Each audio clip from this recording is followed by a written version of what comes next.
Ketika Nabi SAW dinaikkan ke langit Mi'raj, diperlihatkan kepada beliau sebagian penghuni neraka atau manusia yang diazab dalam kuburannya, lahum adfarun min nuhas, mereka memiliki kuku-kuku dari timah, yakhmishuna wujuhahum wa sudurahum, dengan kuku-kuku mereka tersebut mereka mencakar-cakar wajah dan dada-dada mereka sendiri. Melihat mereka dalam kondisi yang menakutkan dan mengerikan tersebut, Nabi bertanya kepada malaikat Jibril alaihi salam, "Man haula ya Jibril?" Wahai Jibril, siapakah mereka ini? Jibril pun menjawab, "Haula'i alladzina ya'kuluna luhuman nas wa yaqa'una fi a'radhihim." Mereka ini adalah orang-orang yang suka memakan bangkai daging saudara mereka sendiri dan yaqa'una fi a'radhihim, membicarakan kehormatan manusia. Dan Nabi SAW menyebutkan definisi ghibah dengan sabdanya, "Dzikru akhaka bima yakrah." Ketika Nabi berkata kepada para sahabatnya dalam hadis yang diriwayatkan oleh Imam Muslim dari Abu Hurairah radhiyallahu an, "Atadruna mal ghibah?" Tahukah kalian apa itu ghibah? Dzikruka akhaka bima yakrah. Engkau menyebutkan tentang saudaramu dengan sesuatu yang tidak ia sukai.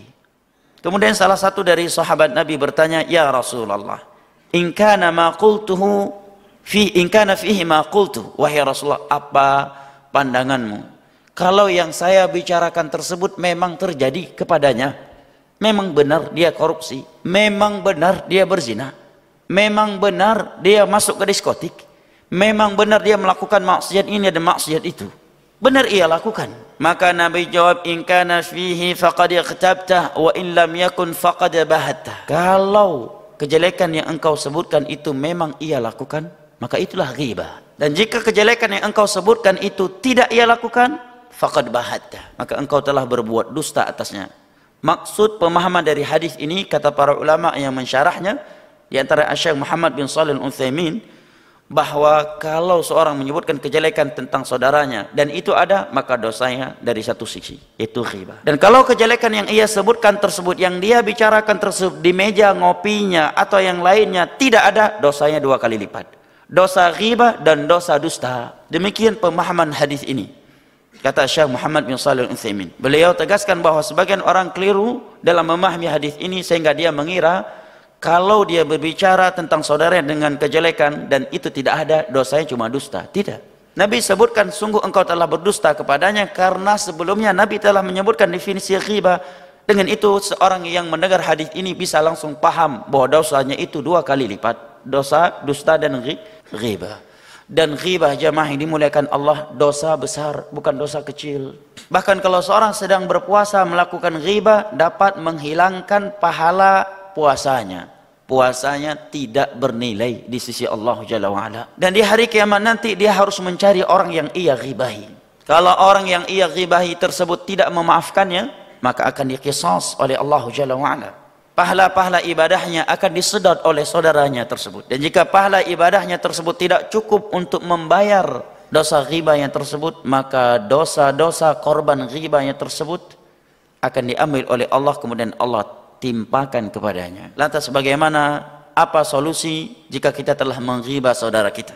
Kata Syekh Muhammad bin Shalih Al-Utsaimin, itu dengan 2 kondisi. Yang pertama, jika saudara yang kita ghibah tersebut telah mengetahui kita menghibahinya, maka kewajiban kita adalah falyatahallalhu al-yaum. Nabi menyatakan hendaknya dia langsung minta maaf sebelum datang hari kiamat.